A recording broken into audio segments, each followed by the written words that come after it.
This video comes off as unprecedented because I wasn't really planning to do any sort of commentary on the newest wave soon after it gets released. Just possibly because Fan First Friday was coming next week and everything kinda went down to shit, so we may as well just take a look into this, shall we? Now, as Wave 6 goes, it's kind of been in circulation for a while. We've seen the listings through Walmart, was it? I actually don't even know which store it was, I don't even care. Funnily enough, I was aware that people would actually use these listings to decode the names, and it's commonly done for every single toy line that Hasbro releases. Whenever they do these listings, it's always some sort of top secret cover-up. So they try to put these specific code names that kind of don't relate to the actual product they are until the full release date is announced. And for several months, I think, it's almost been like, 4, 5, 6 years?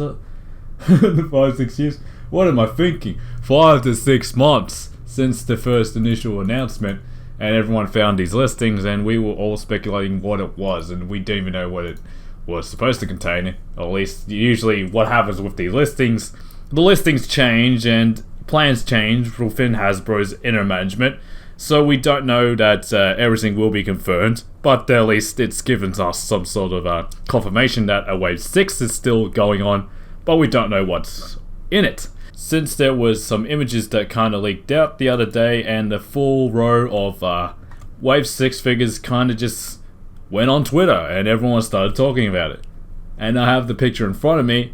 Well, for test shots, I don't know if I feel uneasy about it. It looks so gummy. Maybe because the artificial lighting that's really coming towards it, it's directly hitting towards the figures in front. So, obviously we have confirmed Yellow Space Ranger, Ashley, Zach the Black Ranger, Tommy Red, and we didn't know if we were going to get Grum or someone else through the fourth figure.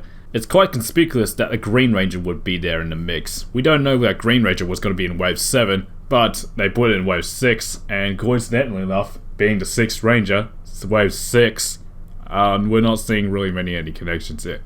Basically a 2-for-1 sale with 2 Tommy figures anyway. And we don't know what accessories they were going to come with because they don't describe what accessories they are. No one really knows unless we know how this line was gone through. Of course, there's going to be a civilian head, there's going to be maybe a few sidearms. I don't know about the primary weapons, about the Zeo, because of apparently how the Power Blaster works. Because obviously they didn't package the Power Tonfas, so I don't know if they're going to package with that and then combine with the Power Blaster like they did.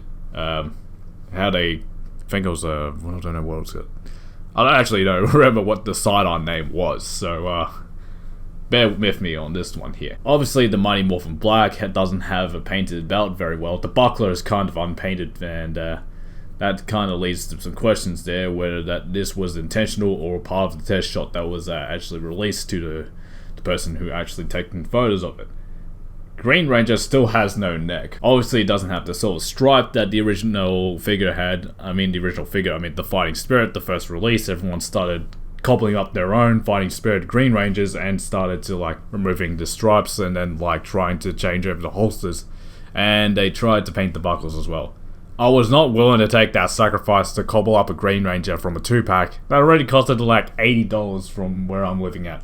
Sometimes they were going over about $130 at least. The lowest I've seen were $80, but still, I was not going to that far to actually cobble up the Fighting Spirit Green Ranger into a regular Green Ranger. And regardless, I think that another regular Green Ranger was going to come in the future anyway.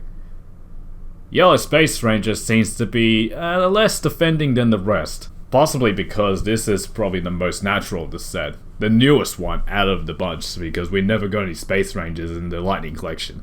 Although the Space Ranger helmets are so simplistic, I don't know if they can screw this one up, aside from maybe a little small paint error where the emblem is.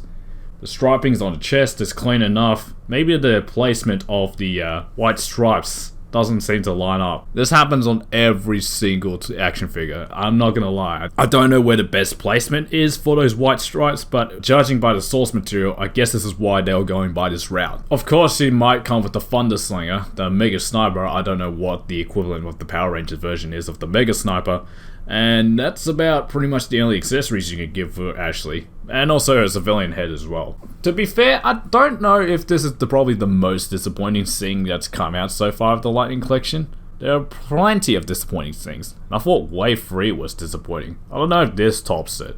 It probably could have. and I feel like this is probably one of the biggest letdown of waves. But it isn't much of a letdown that I actually avoided the whole entire wave. There were several reasons why I avoided wave 3. I already had Almond and Red Ranger, and I didn't really collect any Dino Charge or Beast Morpher figures, and not even comics. I never read the comics because I was not aware of it. And because of the comics were so out of my mind, I didn't even bother to collect Lord Draken or Ranger Slayer in this series. And to be fair, I'm only cherry picking, and the last time I bought a whole wave was the first wave, last year. This might be the second time I might buy a whole wave just cause. Not because I'm fearing that this might sell out, obviously these are gonna go in circulation somewhere else, but then again, I feel like I'm gonna have to buy this wave. It may not hit Australia once again.